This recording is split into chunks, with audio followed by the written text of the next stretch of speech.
Reamer टीमन reaction में मैंने ortho attack आप लोगों को बता दिया है।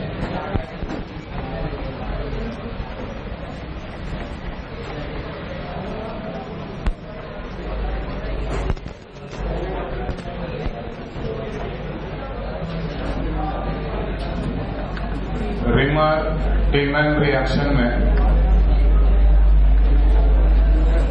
मैंने ऑर्थो अटैक बता दिया था पिछले क्लास में, है ना। ध्यान रखना कि ऑर्थो अटैक में सबसे पहले ये बनता है O माइनस और CHO। यहां तक तो आपको दिख ही रहा होगा। फाइनली इसको हम लोग H प्लस या HPO प्लस दे देते हैं और ये बन जाएगा ऑर्थो सैलिसाइलडिहाइड। तो ऑर्थो प्रोडक्ट में एक और इम्पॉर्टेंट फिनोमिनन होता है जो कि ध्यान देना, इसमें आप ऑब्जर्व करोगे कि ये जो नेगेटिव चार्ज है, नेगेटिव सिग्मा पाई, ये नेगेटिव चार्ज यहां से लेकर यहां तक कॉन्जुगेटेड है कि नहीं। मान लो ये कॉन्जुगेशन हुआ, नेगेटिव यहां पर, पाई बॉन्ड इधर, ये पाई बॉन्ड शिफ्ट कर दिए, और इसका अगर हम अगर एक हाइब्रिड बनाएं तो हाइब्रिड कैसा दिखेगा इसका ध्यान दो।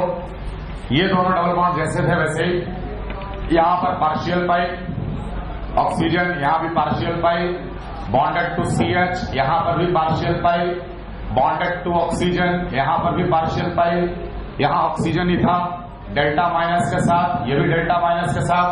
अब ये दोनों डेल्टा माइनस के बीच में आ जाएगा Na प्लस या K प्लस, ताकि उस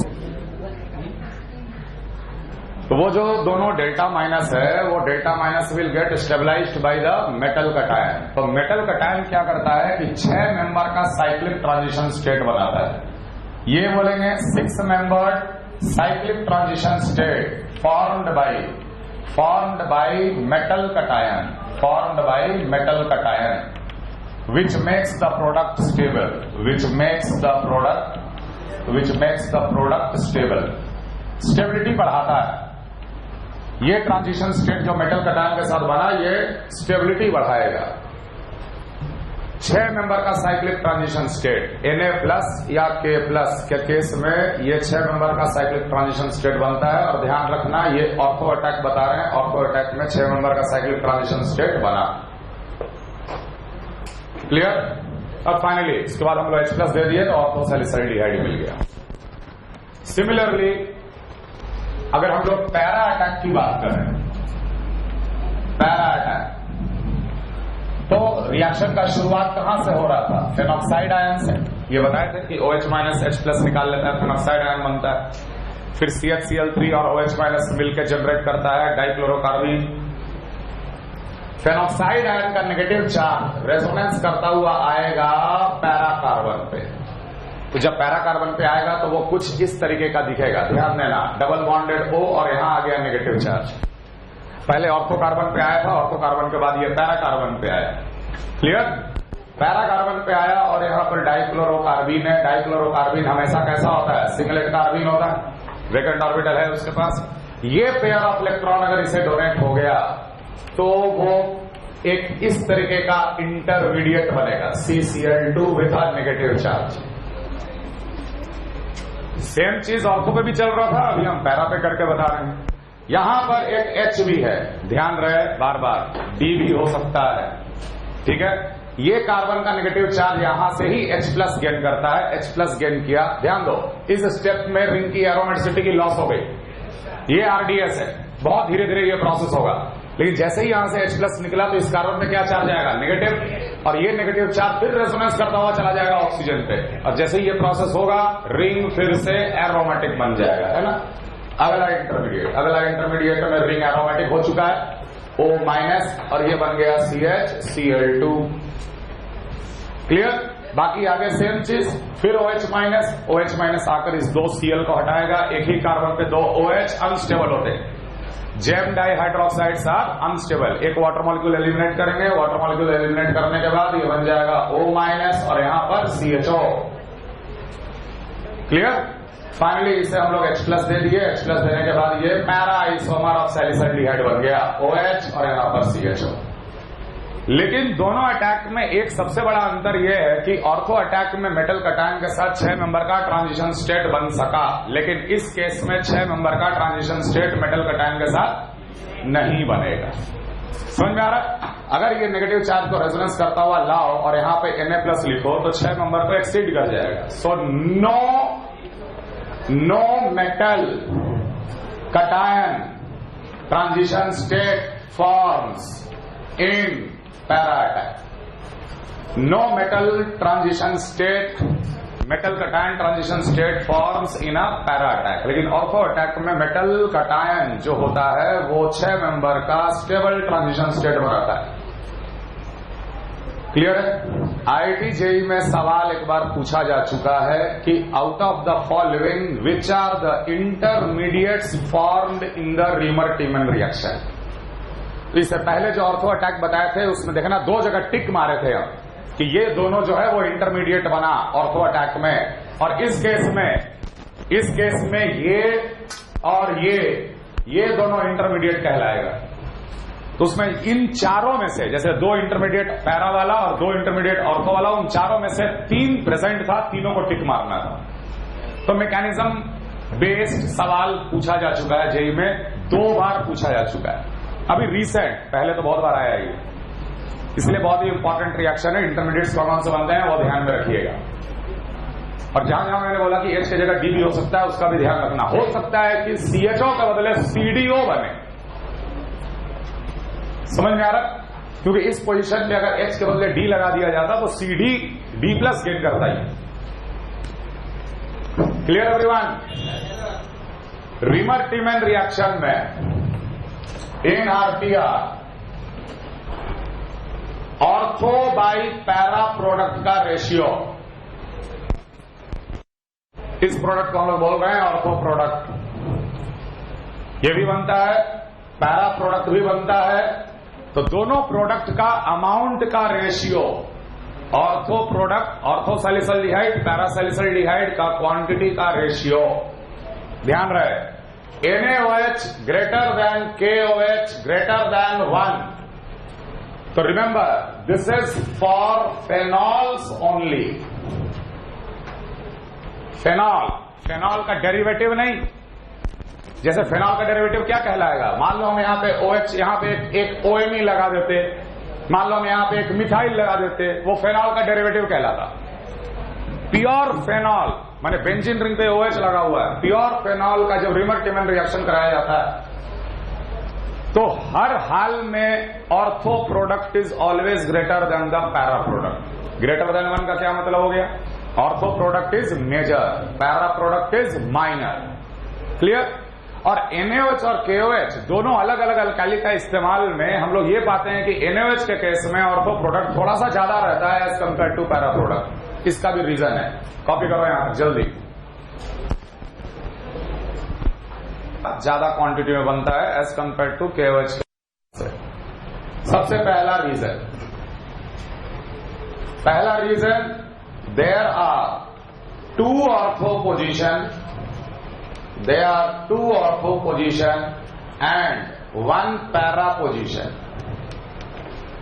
There are 2 ortho positions and 1 para position. अगर तुम फेनॉल को ऑब्जर्व करो तो फेनॉल में ये ऑर्थो है, ये भी ऑर्थो है और ये पैरा है। तो 2 ऑर्थो पोजीशन होने के कारण probability of attack at the ortho is greater than the probability of attack at the para. पहला कारण कि ऑर्थो प्रोडक्ट ज्यादा होने के पीछे पहला रीजन कि फेनॉल में 2 ऑर्थो पोजीशन है और एक पैरा पोजीशन है, तो ऑर्थो पे अटैक होने की प्रोबेबिलिटी ज्यादा है as compare to para position.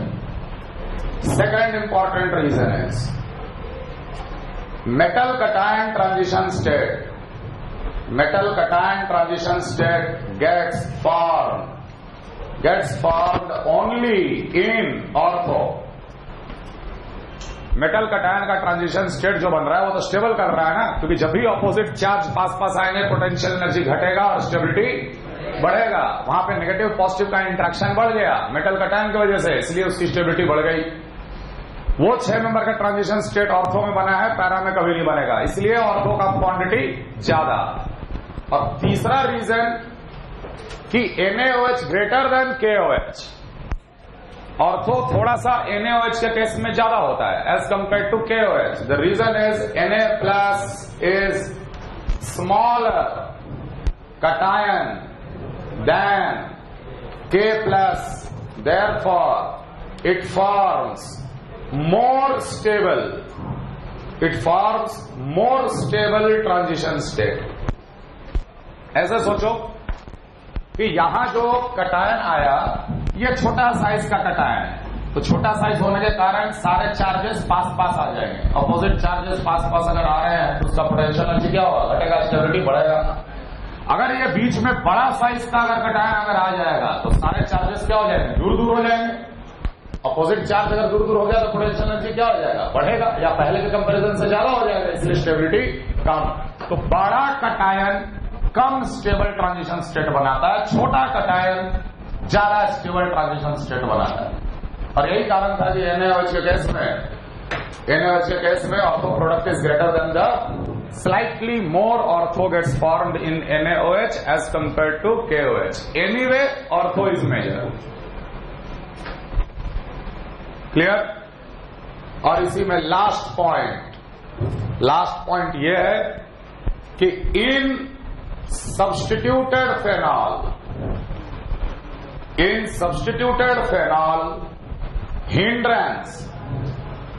hindrance becomes more dominant. Hindrance becomes more dominant than any of the factors above. ये तीन जो फैक्टर यहां पे जो बताए हैं ये सब फेनॉल के लिए है.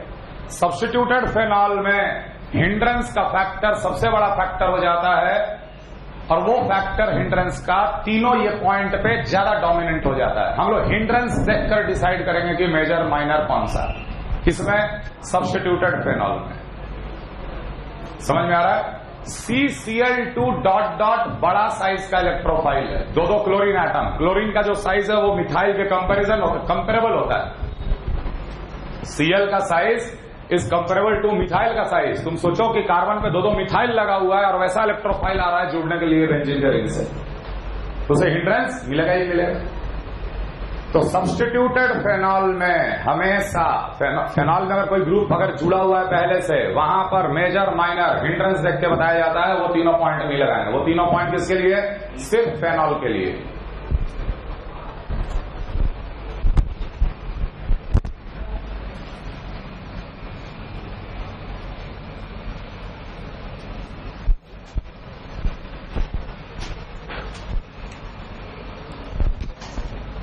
Write the major product of the following reactions.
Mechanism में लास्ट स्टेप में हम लोग H प्लस देते हैं तो O माइनस H प्लस गिर करके OH बन जाता है ना.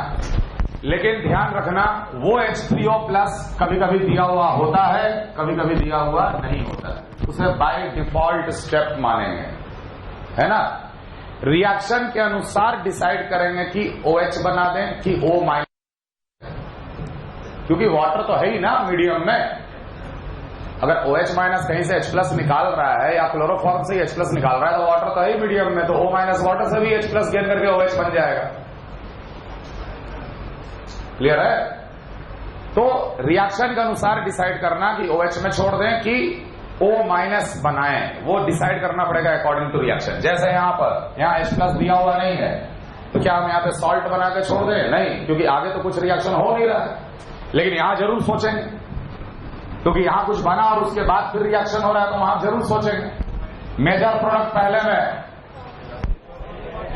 सिर्फ फेनॉल है, तीनों पॉइंट वैलिड है। कौन सा प्रोडक्ट मेजर? मेजर प्रोडक्ट लिखना है। Ortho OH CHO। देखो यहां O माइनस हम नहीं लिखे, OH ही लिख दिए, क्योंकि आगे रिएक्शन होने वाला नहीं है, बाय डिफॉल्ट H+ आ गए। लेकिन अगला फेनॉल नहीं है, अगला क्या है? Substituted phenol. और सब्स्टिट्यूटेड फेनॉल में ये तीनों पॉइंट भूल जाओ, सिर्फ हिंड्रेंस देखो। जहां पर हिंड्रेंस मिनिमम वहीं पे CHO लगा हुआ मेजर। अगर हम इस पोजीशन पे देखें, यहां जुड़ सकता है और यहां जुड़ सकता है कि नहीं? यहां पर OH का जरा सा हिंड्रेंस तो है ही है, लेकिन इस पोजीशन पे कोई भी हिंड्रेंस नहीं है, इसलिए पैरा वाला product OH OMe CHO major. अगले में OH के हिसाब से ये दोनों पोजीशन ऑर्थो और ये पोजीशन पैरा, लेकिन ये पोजीशन मैक्सिमम हिंडर्ड पोजीशन, ये पोजीशन मैक्सिमम हिंडर्ड पोजीशन, तो यहां पर तो जुड़ेगा नहीं।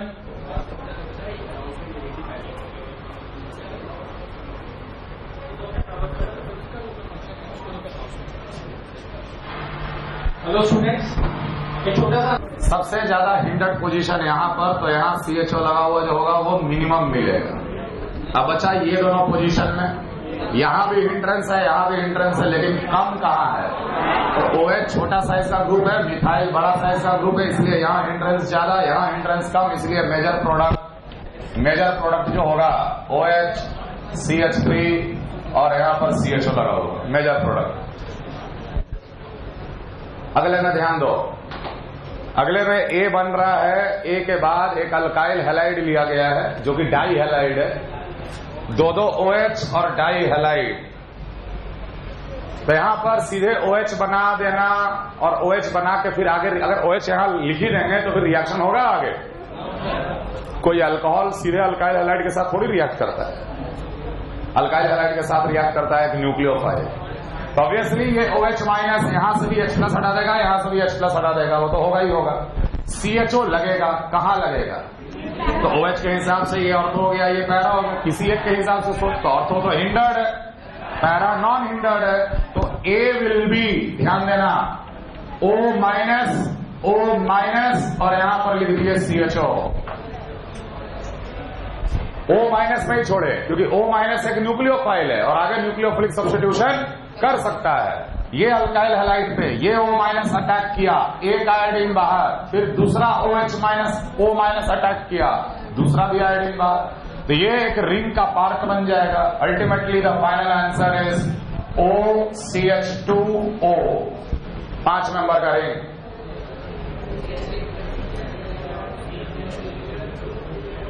हाँ, और CHO भी है, CHO तो खैर शुरू से ही है। Clear everyone? अगला याद रखना इंपॉर्टेंट, यहां पर हम लोग कोई हिंड्रेंस से नहीं देखेंगे। इस मॉलिक्यूल को बोला जाता है beta नेप्थॉल। Beta नेप्थॉल is a very important reagent in the organic chemistry. Beta नेप्थॉल, naphthalene का रिंग से निकला इसलिए नेप्था, और OH लगा हुआ है इसलिए OL, नेप्थॉल, बीटा नेप्थॉल। बीटा नेप्थॉल को जब हम लोग CHCl3 CHO करेंगे, यहां पर हिंड्रेंस नहीं, एरोमेटिक केमिस्ट्री का रूल के अनुसार, एरोमेटिक केमिस्ट्री के रूल के अनुसार यहां पर CHO लगेगा। वो रूल जो है वो हम लोग पढ़ेंगे एरोमेटिक केमिस्ट्री में, है ना, कि जो ट्रांजिशंस, जो इंटरमीडिएट, जो आरएनएम आयन टाइप का जो स्पीशीज हम लोग को मिलता है, वो जो स्टेबल मिलेगा उसके अनुसार CHO जोड़ना है। तो वो अभी हम लोग डिस्कस किए नहीं है, बस इसे याद रखना कि इस पोजीशन पे CHO लगा है, क्योंकि बीटा नेप्थॉल बहुत ही इंपॉर्टेंट कंपाउंड है। क्लियर? अब देखो रीमर टीमन रिएक्शन में ही एक और रिएक्शन है जो कि इक्वली इंपॉर्टेंट है, जो हम अभी तक बताए। अगर फेनॉल को ट्रीट कर दिया जाए कार्बन टेट्राहेलाइड टेकन विथ NaOH और KOH, यहां पर हम लोग क्लोरोफॉर्म नहीं ले रहे, यहां पर ले रहे carbon tetrachloride CCl4 taken along with NaOH और KOH। The product is ortho para isomer of salicylic acid, ortho para isomer of salicylic acid. पहले सैलिसल्डिहाइड मिल रहा था, लेकिन इस केस में हम लोग को मिलेगा सैलिसाइलिक एसिड। इसमें भी ortho product is major and para product is minor. CCl4OH negative के साथ जब ट्रीट करते हैं तो हम लोग ortho para isomer of salicylic acid मिलता है। यह भी रिएक्शन इक्वली इंपॉर्टेंट है, जो कि सैलिसल्डिहाइड बन रहा था जैसा। लेकिन इस रिएक्शन का मैकेनिज्म बिल्कुल परफेक्ट तो नहीं बोलेंगे, फिर भी हम लोग इसका मैकेनिज्म को एक लॉजिकल तरीका से एक्सप्लेन कर देते हैं कि फेनॉल तो हो गया होगा फेनॉक्साइड आयन, क्योंकि OH माइनस निकाला यहां से, और ये फेनॉक्साइड आयन फिर कार्बन टेट्राहेलाइड पे कर देगा सब्स्टिट्यूशन प्रोसेस। कैसे? ये नेगेटिव चार्ज रेजोनेंस करता हुआ आया ऑर्थो कार्बन पे, जा सकता है पैरा कार्बन पे। ऑर्थो कार्बन पे जब नेगेटिव चार्ज आया तो ये अटैक कर दिया कार्बन पे, एक Cl बाहर। तो पहला स्टेप में जो हमें इंटरमीडिएट मिलेगा, यहां डबल बॉन्डेड हो और यहां पर जुड़ा हुआ CCl3। इस रिएक्शन में हम लोग कार्बीन नहीं बनाते, सीधे CCl3 को हम लोग जोड़े ऑर्थो पोजीशन पे, और यही CCl3 पैरा पोजीशन पे भी जुड़ सकता था। नेक्स्ट स्टेप, यहां पर एक H है, ये है कीटो फॉर्म, ये टॉटोमराइज कर सकता है, H यहां पर और पाई बॉन्ड यहां पर, तुरंत टॉटोमराइज करके ये बन जाएगा इनोल। रिंग हो गया फिर से aromatic. Clear? In the next step OH minus, OH minus पहले 2 Cl था तो दोनों Cl को हटाकर 2 OH लग जाते थे। अब यहां 3 Cl है तो तीनों Cl को हटा के 3 OH जोड़ के देखो क्या बनता है। OH, C, OH, OH और OH, तीनों Cl को रिप्लेस कर दिए। अगर एक वाटर मॉलिक्यूल बाहर निकाला गया तो ये बन जाएगा C double bonded O, C double bonded O, और एक OH बच गया, C double bonded O, OH acid. Therefore final answer salicylic acid. इसी तरीके से एक्सप्लेन कर देंगे हम लोग पैरा अटैक भी। क्लियर? कॉपी करो जल्दी।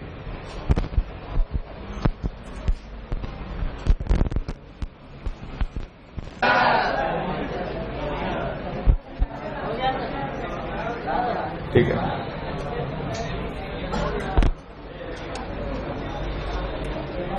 इसी RTR में लिखो abnormal RTR, abnormal reamer टीमन reaction, माने नॉर्मल प्रोडक्ट से डिविएशन। एबनॉर्मल RTR के नाम से हम लोग इसको जानते हैं। रीमर टीमन रिएक्शन ये होता है पाइरोल सिस्टम पे। पाइरोल भी एक एरोमेटिक रिंग है।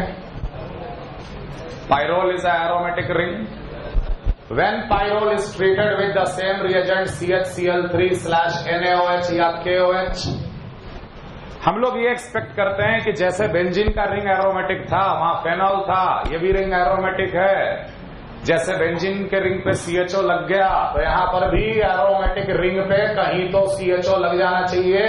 मान लो यहां पर CHO लगा दी, लेकिन ये नहीं बनता या एक्सट्रीमली माइनर, इसलिए इसका नाम पड़ गया एबनॉर्मल RTR।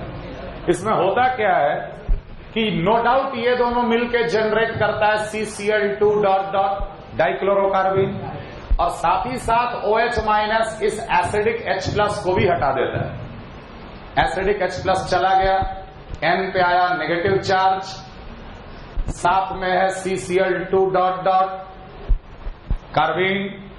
ये कार्बिन किसी कार्बन पे जुड़ने के बजाय ये कार्बिन जुड़ जाता है डबल बॉन्ड पे, जैसे हम पिछले क्लास में बताए थे पाई बॉन्ड पे कार्बिन का एडिशन। ये बिल्कुल इस तरीके से जुड़ जाएगा और 3 मेंबर का रिंग बना लेता है। 3 मेंबर का रिंग बनने के बाद N पे नेगेटिव और ये कुछ इस तरीके से दिखेगा, यहाँ पे Cl, यहाँ पर Cl। अब 3 मेंबर का रिंग हाईली स्ट्रेन्ड रिंग, ये रिंग ब्रेक करेगा। नेगेटिव चार्ज बगल में है, नेगेटिव चार्ज के इंटरनल अटैक से ये रिंग ब्रेक करेगा। ये कैसे ऐड हुआ, सबको समझ में आ रहा है? समझ में आ रहा है? अब ये रिंग का ब्रेक होना 2 तरीके से हो सकता है। अगर हम बाहर से ही तोड़ दें, तो बाहर से अगर हम तोड़ दें तो ये 5 मेंबर का रिंग 5 मेंबर का ही रिंग रह जाएगा।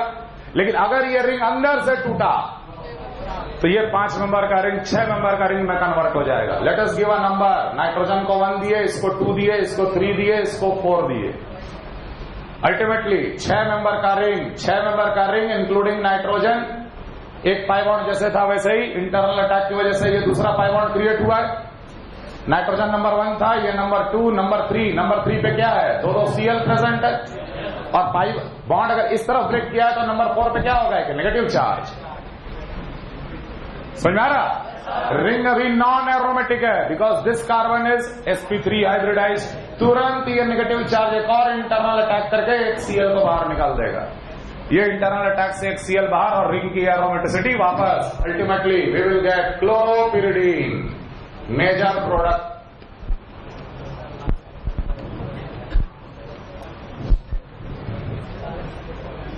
क्लोरोपिरिडीन major product.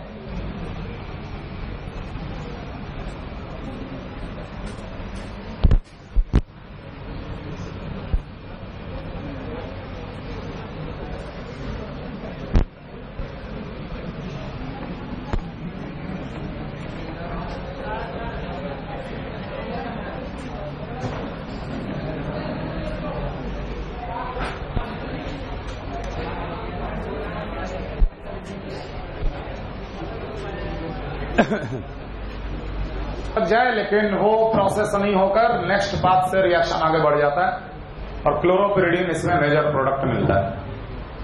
Abnormal RTR, it is for pyrrole system. Same type mechanism, बिल्कुल सेम टाइप मैकेनिज्म पाया जाता है साइक्लोपेंटाडाइन पे। चूंकि सेम टाइप का मैकेनिज्म इसलिए मैं यहीं पर बता दे रहा हूं।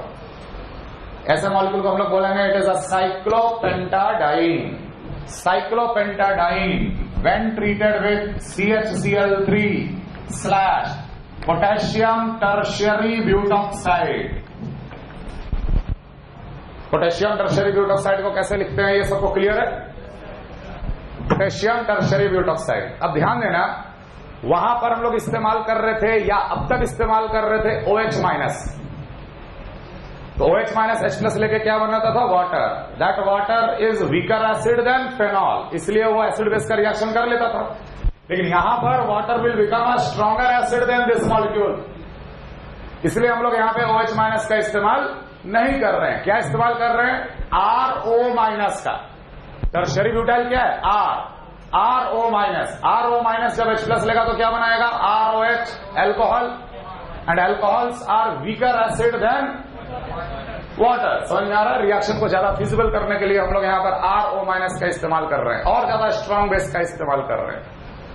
साइक्लोपेंटाडाइन के पास यहां पर 2 हाइड्रोजन है। सबसे पहले ये यहां से जैसे ही H+ निकाला, रिंग बन गया एरोमेटिक। गौर से देखना, रिंग बना एरोमेटिक और इसीलिए cyclopentadiene behaves like an acid in alkaline medium. ये आराम से H+ दे देता है क्योंकि H+ निकलने के बाद रिंग में एरोमेटिसिटी आ जाता है। क्लियर है यहां तक? यहां तक क्लियर? ओके। ये दोनों का कॉम्बिनेशन क्या जनरेट कर देगा, CCl2 क्योंकि ये बेस यहां से भी H+ हटाएगा और डाइक्लोरोकार्बिन जनरेट किया। अल्टीमेटली जो एरोमेटिक रिंग मिला है प्लस CCl2 यहां भी कार्बिन डबल बॉन्ड के साथ जाकर जुड़ जाता है। जुड़ने के बाद ये बनता है इस तरीके का नेगेटिव Cl नेगेटिव चार्ज का इंटरनल अटैक, रिंग का ओपनिंग, रिंग ओपन हुआ, 6 मेंबर्ड का बन गया। यहां एक पाई बॉन्ड था, अभी एक पाई बॉन्ड बना इंटरनल अटैक से।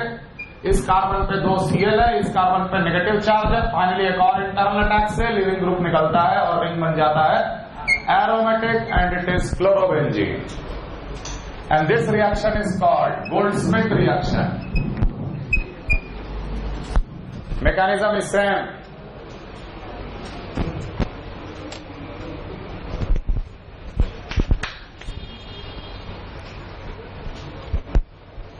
मैं इसमें सिर्फ एक सवाल पूछूंगा कि अगर पाइरोल को ट्रीट किए हेलोफॉर्म से CHClBrI in a OH minus, what will be the final answer?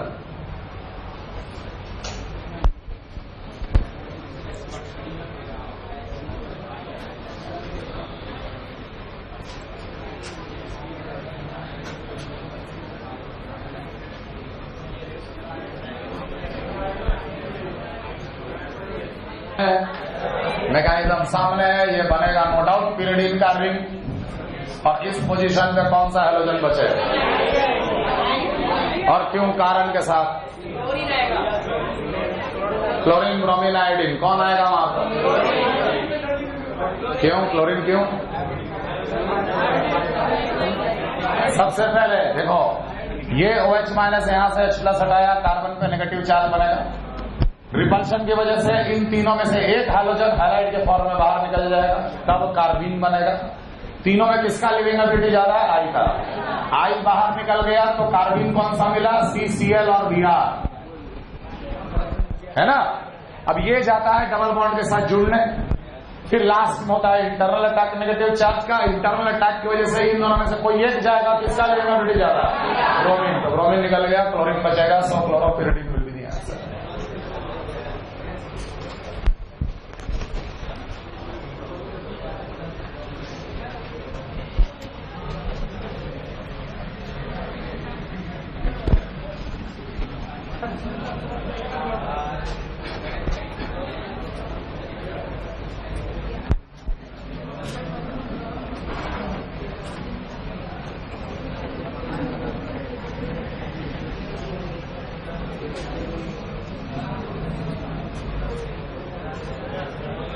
हो गया?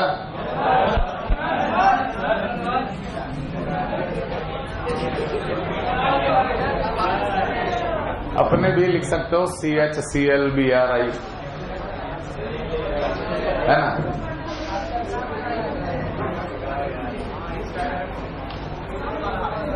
अगला रिएक्शन लिखिए, कोलबेज शिफ्ट रिएक्शन।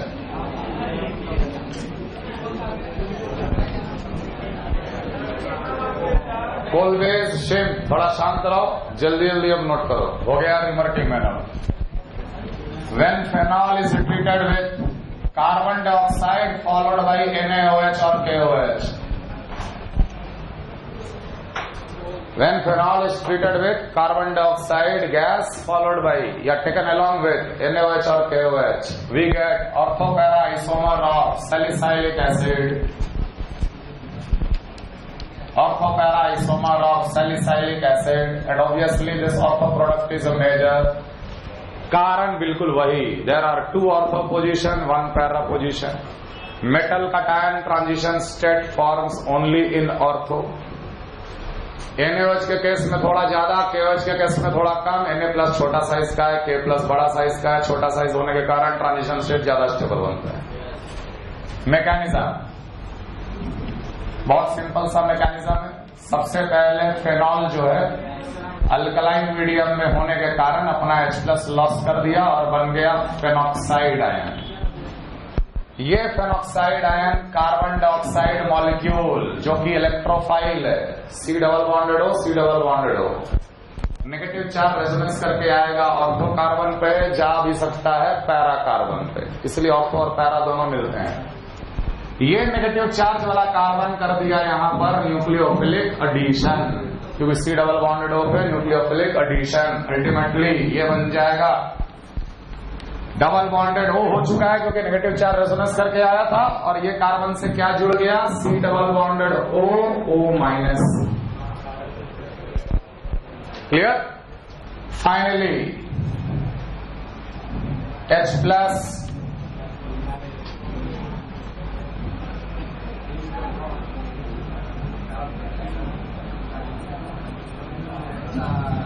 यहां पर लिख दो Na प्लस, यहां पर एक H टॉटोमराइजेस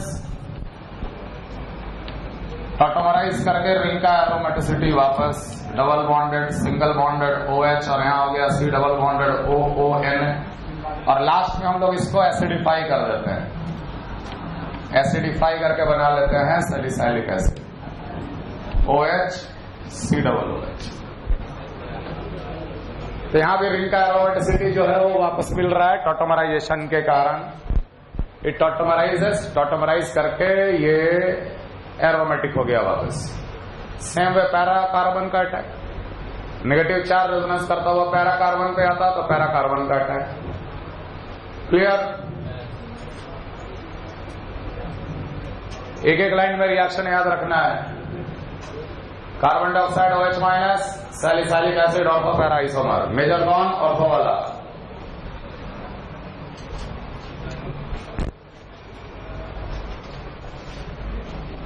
अगला रिएक्शन हॉफमैन्स आइसोसाइनाइड रिएक्शन। इस रिएक्शन को कार्बाइल अमीन टेस्ट भी बोला जाता है।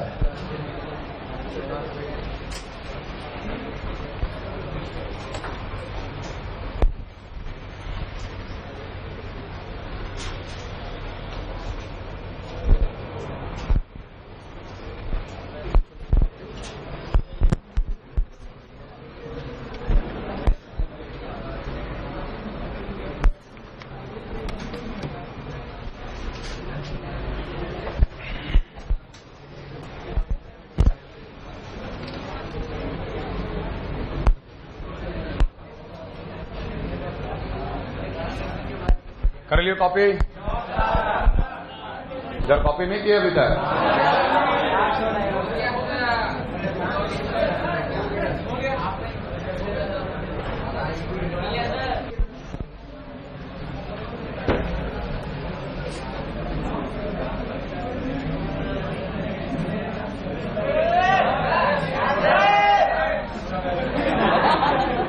तो गजब आदमी हो यार। Only by primary amine.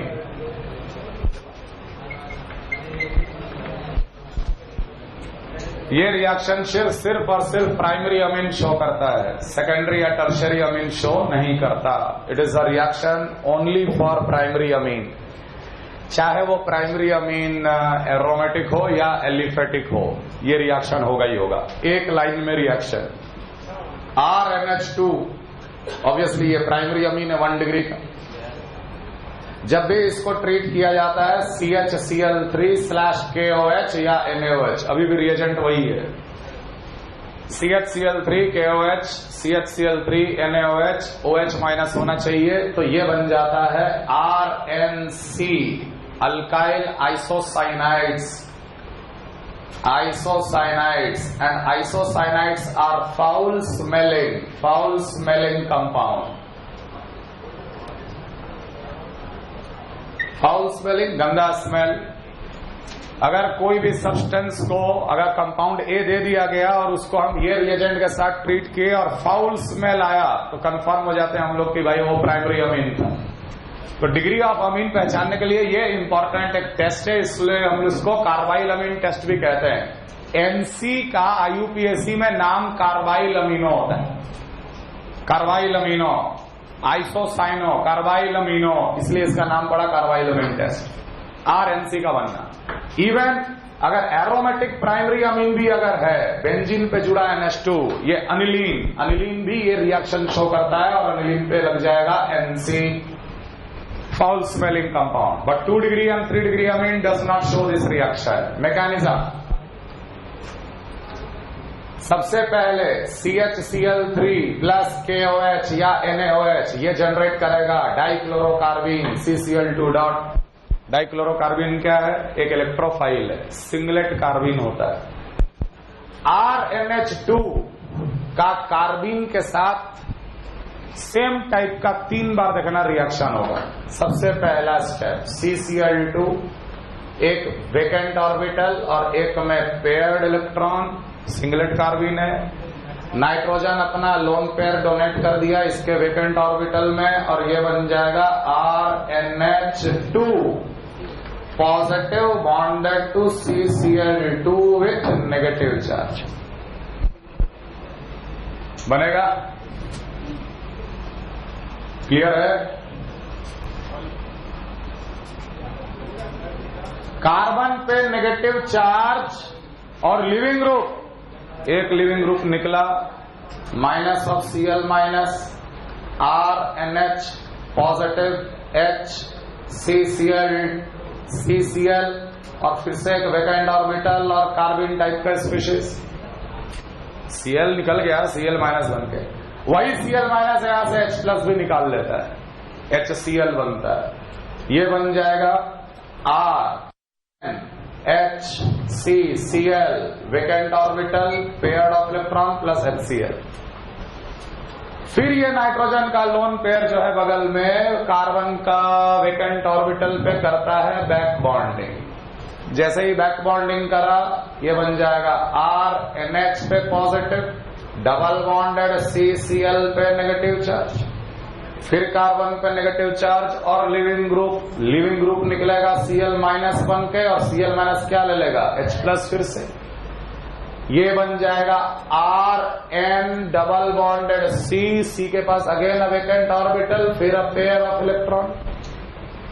Last step, lone pair अपना दिया back bonding and this is the coordinate bond which forms and it becomes R bonded C and a coordinate bond from nitrogen to carbon, and like this RNC gets formed. Clear है? Carbon पे negative charge का बनना और leaving group का निकलना chloride का। किसमें mechanism से देखें तो दो कोऑर्डिनेट बॉन्ड, अगर हम मैकेनिज्म से नहीं भी देखें तो एक भी कोऑर्डिनेट बॉन्ड नहीं है, क्योंकि coordinate bond is equivalent to a single covalent bond between positive charge and negative charge. हम इस स्ट्रक्चर को ऐसे भी लिख सकते हैं, है ना, RNC का बनना। इसी तरीके से PHNC भी बनता है, alkyl isocyanide test, alkyl isocyanide का बनना। इस रिएक्शन में सबसे इंपॉर्टेंट जो स्टेप है, नाइट्रोजन का लोन पेयर जो डोनेट हो रहा है कार्बिन में, है ना,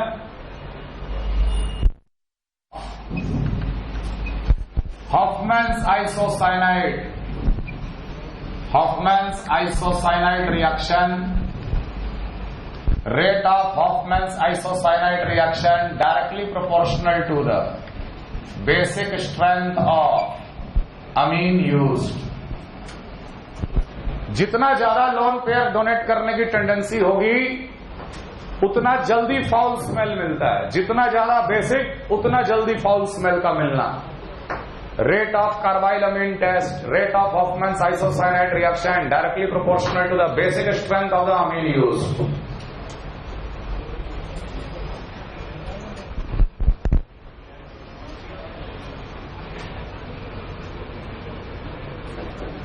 ये 3 सवाल है, सिर्फ आपको अरेंज करना है। Arrange them in the rate of carbylamine test, arrange them in the rate of carbylamine test. तो इनडायरेक्टली ये जीओसी का सवाल होता है, क्योंकि आपको बेसिक स्ट्रेंथ के ऑर्डर में अरेंज करना रहता है। जो जितना ज्यादा बेसिक उतना फास्ट कार्बाइलमिन रिएक्शन।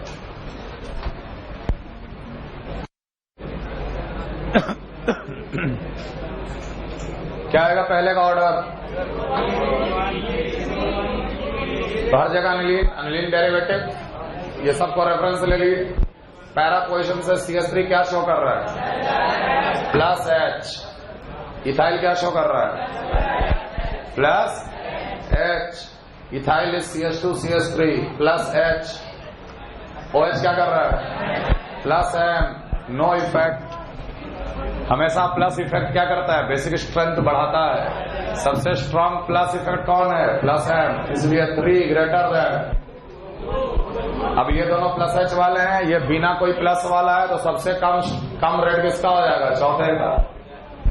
अब इन दोनों में प्लस एच किसका ज्यादा? जिसके पास जितना ज्यादा अल्फा एच उतना ज्यादा plus H. 3 alpha H 2 alpha H, 1 greater than 2। अगला बताओ, इथाइल अमीन की मिथाइल अमीन? इथाइल की methyl? Ethyl Amin. 1 degree greater than 0 degree.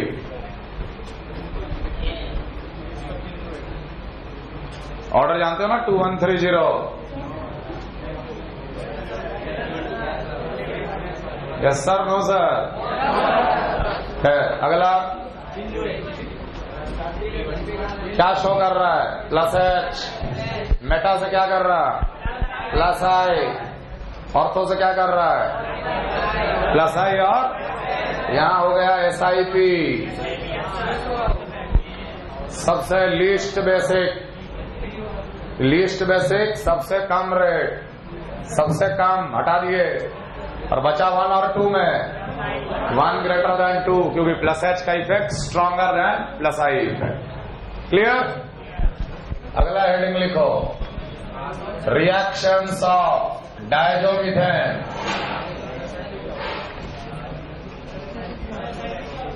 Diazomethane is CH2N2 SiP। क्या होता है? Steric inhibition in protonation.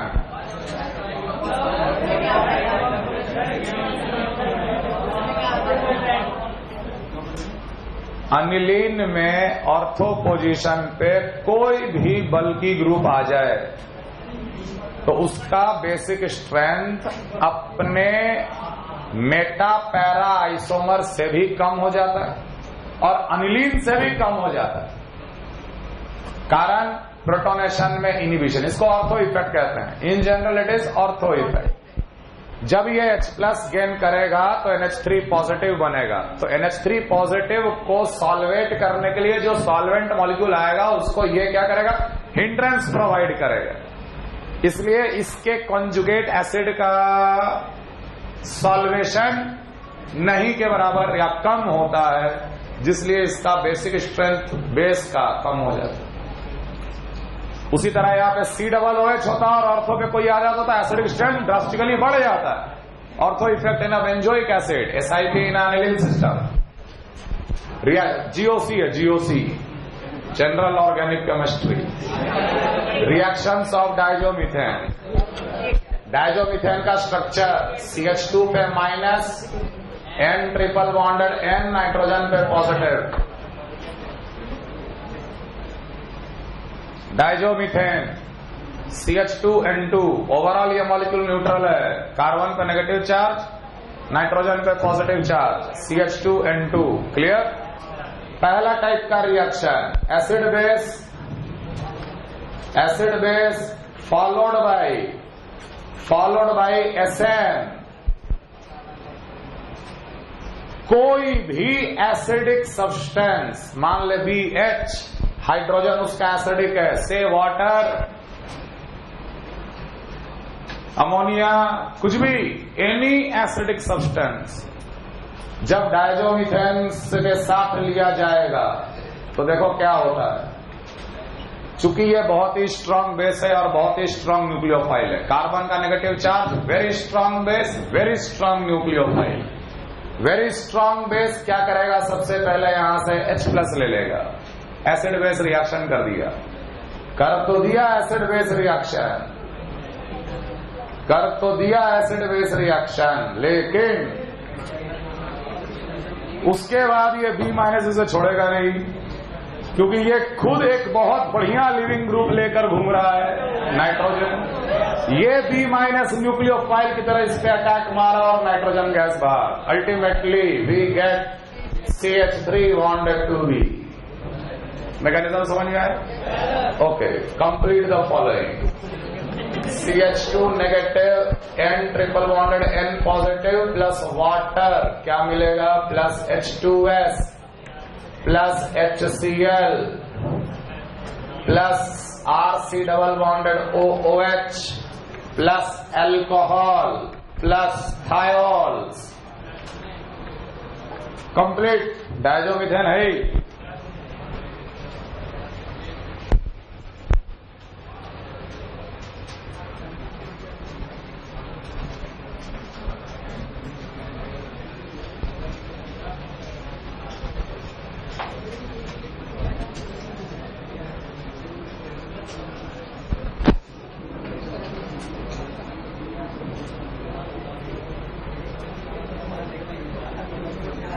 तो इसमें इमेजिन करो कि सबका H+ ये गेन करके बन गया CH3N2 और H+ के बाद जो बचेगा वो इसी पे अटैक मार देगा SN2 का। क्या मिलेगा यहां पर? CH3OH। Very good. यहां क्या मिलेगा? CH3SH। यहां क्या मिलेगा? CH3Cl। यहां पर CH3OC डबल बॉन्डेड OR, क्योंकि इसका H+ गया तो ये CH3 बन गया। तो ये ऑक्सीजन का नेगेटिव चार्ज ही अटैक करके नाइट्रोजन को बाहर निकाल देगा। अगला CH3OR इथर, CH3SR अगेन थायो ether.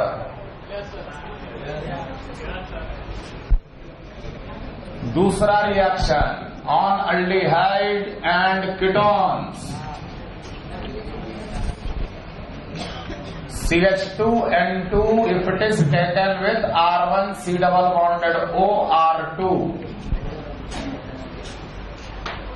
R1C double bonded OR2 aldehyde भी हो सकता है, कीटोन भी हो सकता है। एक R को H मान लो, अल्डिहाइड हो जाएगा। ठीक है। CH2N2 क्या है? बेसिकली CH2 पे नेगेटिव चार्ज, N पे positive, triple bonded N। Carbon का negative is a very strong base, very strong nucleophile, nucleophilic addition. अब तो कोई एसिडिक एच नहीं है ना। एसिडिक एच होता तो वही मैकेनिज्म चलेगा, acid base followed by acid. लेकिन यहां पर न्यूक्लियोफिलिक एडिशन हुआ। न्यूक्लियोफिलिक एडिशन के बाद ये बन जाएगा R1CO R2 bonded to CH2N positive, triple bonded N।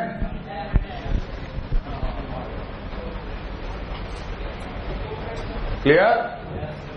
अगला स्टेप वेरी इंपॉर्टेंट स्टेप। देखो ये नाइट्रोजन गैस निकलने का टेंडेंसी रख रहा है कि नहीं? अगर ये नाइट्रोजन गैस निकलना का कोशिश कर रहा है तो ये कार्बन इलेक्ट्रॉन डेफिशिएंट हो रहा है। Electron deficient. ये इलेक्ट्रॉन डेफिशिएंट कार्बन बगल के बॉन्ड पेयर को खींचेगा अपनी ओर। समझा? बगल के बॉन्ड पेयर को खींचने की वजह से इन दोनों में से कोई एक ग्रुप माइग्रेट कर जाएगा और ये नेगेटिव चार्ज कर दिया इंटरनल अटैक। तीनों काम एक साथ। नेगेटिव चार्ज का आना, R1 R2 में से एक ग्रुप का कार्बन पे माइग्रेट करना और नाइट्रोजन का निकलना। क्लियर? नेगेटिव चार्ज आया, इन दोनों में से कोई एक ग्रुप माइग्रेट किया, नाइट्रोजन गैस बाहर निकला। Ultimately we will get R1C double bonded OCH2 R2। कौन माइग्रेट करेगा? Better migrating ability, better migrating ability group migrates.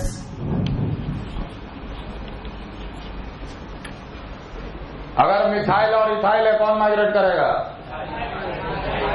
Migrating ability कैसे देखते हैं? More electron releasing group migrates faster. तो मिथाइल और इथाइल में कौन ज्यादा इलेक्ट्रॉन रिलीजिंग है? इथाइल। इथाइल को माइग्रेट कराएंगे। बेंजीन होता, मिथाइल होता तो किसे माइग्रेट कराते? बेंजीन का रिंग को। मिथाइल और H होता तो किसे माइग्रेट कराते? H को। Hydride greater than phenyl greater than alkyl, and among alkyl जिसका प्लस आई ज्यादा उसका माइग्रेटिंग एबिलिटी ज्यादा। क्लियर? शॉर्टकट।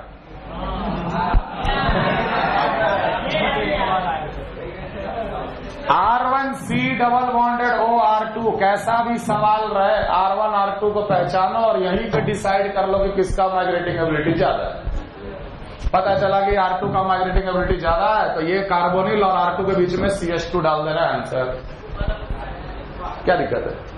ये काम साइक्लिक रिंग में करने में आसानी ही रहेगा। अभी हम सवाल देंगे तो तुमको समझ में आएगा। R1 R2 में पहले ही डिसाइड कर लो कि किसका माइग्रेटिंग एबिलिटी ज्यादा। पता चला R2 का ज्यादा है तो कार्बोनिल का कार्बन और R2 के बीच में एक CH2 को बस इंसर्ट करना है। आंसर हो गया फाइनल। क्लियर? सवाल लिखो। CH3CHO को एक लाइन में कीटोन में कन्वर्ट करने का तरीका इंपॉर्टेंट, ध्यान रखना ये रिएक्शन। लेकिन बाकी सब तो वैसी मैकेनिज्म बेस्ड है। MEC double bonded OPH same reagent, 5 member का ring double bonded O same reagent, again 5 member ring but 1 methyl double bonded O, again 5 member ring double bonded O, diazomethane heat.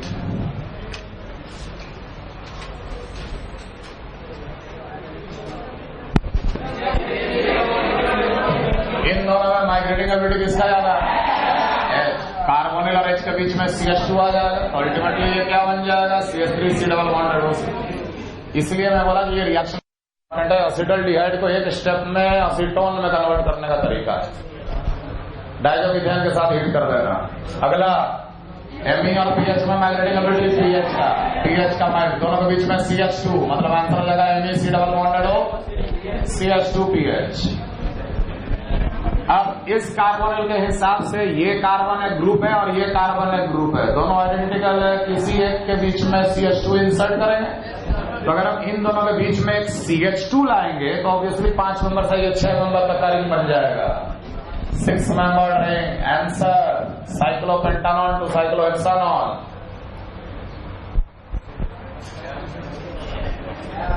लेकिन अगले में CH2 CHME, left वाला ज्यादा migrating ability की right वाला? Right वाला। तुक्का नहीं मारना है। जिस ग्रुप का प्लस आई ज्यादा वो ज्यादा इलेक्ट्रॉन रिलीजिंग, जो ज्यादा इलेक्ट्रॉन रिलीजिंग ग्रुप है वही माइग्रेटिंग एबिलिटी ज्यादा रखता है। यहां पर ज्यादा माइग्रेटिंग एबिलिटी, तो इन दोनों के बीच में CH2 इंसर्ट करेंगे। 6 मेंबर का रिंग हो गया, डबल बॉन्ड था जहां वही है, लेकिन ये CH2 यहां आ चुका है क्योंकि बीच में CH2 इंसर्ट किया। अगला अगेन इंपॉर्टेंट, सेम 5 मेंबर का रिंग, दोनों तरफ ग्रुप क्या है? आइडेंटिकल। किसी एक तरफ हम CH2 इंसर्ट कर देंगे, CH2 इंसर्ट करने से कितना मेंबर का रिंग बन जाएगा? 6। ये 2 पाई बॉन्ड जैसे था वैसे ही और डबल बॉन्ड जैसे था वैसे ही, अभी ये CH2 आकर इंसर्ट हुआ है। लेकिन this is keto form, this is keto form, और अगर ये इनॉल बना तो रिंग बन जाएगा एरोमेटिक, तो ये एग्जिस्ट नहीं करेगा क्योंकि aromatic ring is highly stable. तो इसका फाइनल आंसर क्या लिखेंगे? फेनॉल। Yes sir. इसका H का नहीं, अमॉन्ग अल्काइल ग्रुप प्लस आई देखना है ना बेटा, ऐसा थोड़ी है कि H और PH में भी प्लस आई देखेंगे। हाइड्राइड का इलेक्ट्रॉन रिलीजिंग एबिलिटी मैक्सिमम होता है क्योंकि कार्बन हाइड्रोजन का bond is a highly polar bond, दोनों का इलेक्ट्रोनेगेटिविटी डिफरेंस बहुत ज्यादा है। PH और Me में ये सब GOC है बेटा, GOC।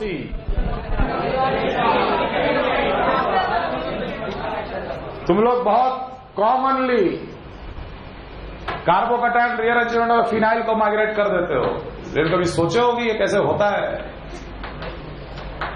फेनॉल का माइग्रेशन कैसे, फिनाइल रिंग का कैसे होता है? फिनाइल रिंग का माइग्रेशन बेटा कुछ इस तरीके से होता है। ये पाई बॉन्ड शिफ्ट किया इस कार्बन पे, नेगेटिव, ये नेगेटिव पॉजिटिव पहले जाकर 3 मेंबर का रिंग बनाता। हर माइग्रेशन 3 मेंबर का साइक्लिक ट्रांजिशन स्टेट, और ये पॉजिटिव चार्ज जो बना वो रेजोनेंस स्टेबलाइज्ड है।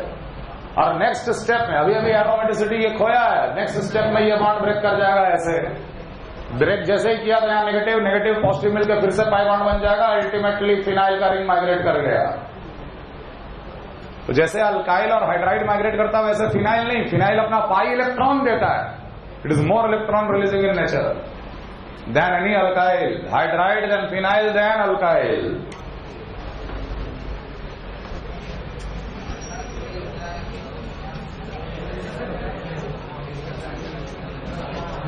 सर